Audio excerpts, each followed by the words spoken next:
At the border, that's what U.S. Customs and Border Protection leaders wanted to highlight today in Nogales. News 4 Tucson's chief investigative reporter Course Nylander was part of a media briefing earlier today at the Mariposa Port of Entry. Course, he joined us live with more on what they had to say today.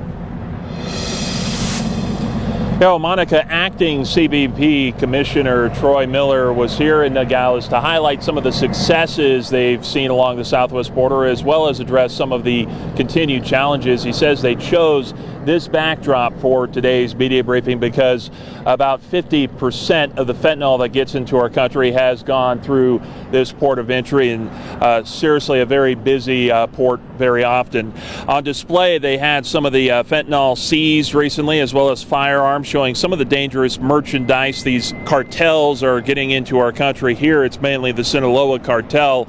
Miller says increased enforcement has caused a significant impact on the historic numbers we were seeing just a few months ago as far as illegal immigration. He gave credit to a presidential proclamation issued back in June for this great significant reduction in numbers they've seen as far as illegal entries into the country.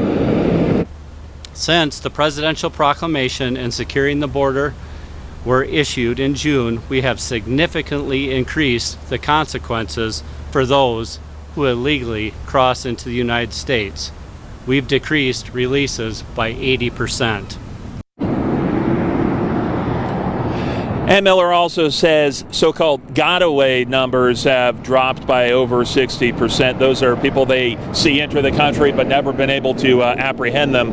This, he says, has freed up agents to focus on trying to dismantle those cartel networks, whether it's drugs, whether it's human smuggling. He says the border should be the last line of defense, so they're working with other countries, their foreign partners like Mexico and El Salvador, to try and share intel, collaborate to try and stop this cartel activity before it actually reaches our borders here. Of course, we have an election next month.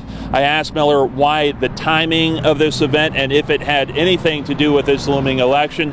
That was a very hard no. He says the decision to hold this briefing here today was because the fiscal year 2024 numbers were released last week. Felt this was the appropriate time to address what they have seen, and that, again, this backdrop here due to its significant numbers that it's been seeing here.